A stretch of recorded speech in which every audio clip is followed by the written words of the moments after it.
Deputy CM Pawan కళ్యాణ్కు జరిగిన surgery ఏంటో తెలుసా? వాటి లక్షణాలు ఎలా ఉంటాయంటే, ఏపీ డిప్యూటీ సీఎం పవన్ కళ్యాణ్కు నిన్న ఉన్నట్టుండి శస్త్రచికిత్స జరిగిందనే వార్త బయటకు వచ్చింది. ఆయన ఆకస్మికంగా అస్వస్థతకు గురవ్వడంతో హైదరాబాద్ అపోలో ఆసుపత్రిలో శస్త్రచికిత్స జరిగినట్లు సమాచారం. పవన్ కళ్యాణ్ కొన్ని రోజులుగా సైనసైటిస్తో పడుతున్నారు. అయితే నిన్న ఊపిరి తీసుకోవడంలో కూడా ఇబ్బంది కలగడంతో ఆకస్మికంగా ఇలా సర్జరీ తీసుకున్నారు. ఆ పూర్తి సమాచారం తెలుసుకుందాం.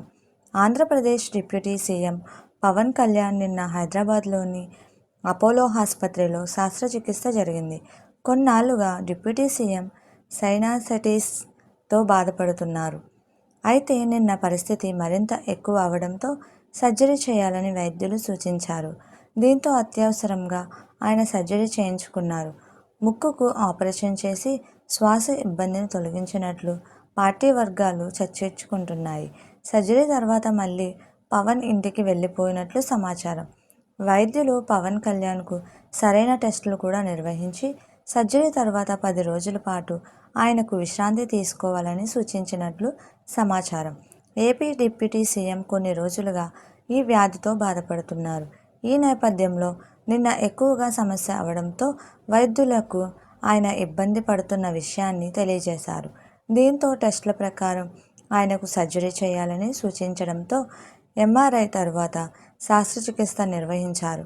ఆ తర్వాత వెంటనే ఆయన్ను జనరల్ వార్డుకు కూడా తరలించి 10 రోజుల పాటు విశ్రాంతి తీసుకోవాలని వైద్యులు సూచించినట్లు సమాచారం. ఇక పవన్ కళ్యాణ్ పూర్తిగా కోలుకోవడానికి సమయం పడుతుందని డాక్టర్లు తెలిపారు. తమ అభిమాన నేతకు ఏమైందో అని జనసేన కార్యకర్తలు, అభిమానులు ఆందోళన కూడా వ్యక్తం చేశారు. ఆయన త్వరగా కోలుకోవాలని ఇష్ట దైవం హనుమాన్కు కూడా ప్రత్యేక పూజలు నిర్వహించారు. సైనసైటిస్ వ్యాధి లక్షణాలు ఇవే. సైనసైటిస్ వ్యాధితో చాలామంది బాధపడుతూ ఉంటారు. సహజంగా ఇది ముక్కు చుట్టూ ఉన్న గాలితో నిండిన గుహలను ఇన్ఫెక్షన్ లేదా వాపు కారణంగా గాలి ఆడకుండా చేస్తుంది. జలుబు, ఎలర్జీ లేదా ఇతర వైరస్ వల్ల ప్రమాదం ఎక్కువ అవుతుంది. ఈ వ్యాధి లక్షణాలు వేరువేరుగా ఉండవచ్చు. ముక్కు బ్లాక్ అవ్వడం, మూసుకుపోవడం వీటి ప్రధాన లక్షణాలు. దీంతో శ్వాస తీసుకోవడంలో చాలా కష్టంగా అనిపిస్తుంది.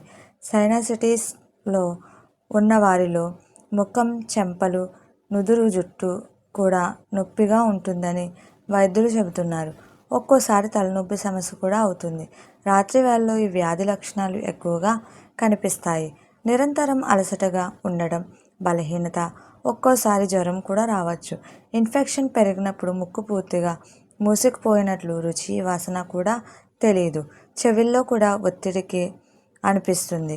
కొన్ని సందర్భాల్లో దంతాలలో నొప్పి కూడా అనుభవిస్తారు.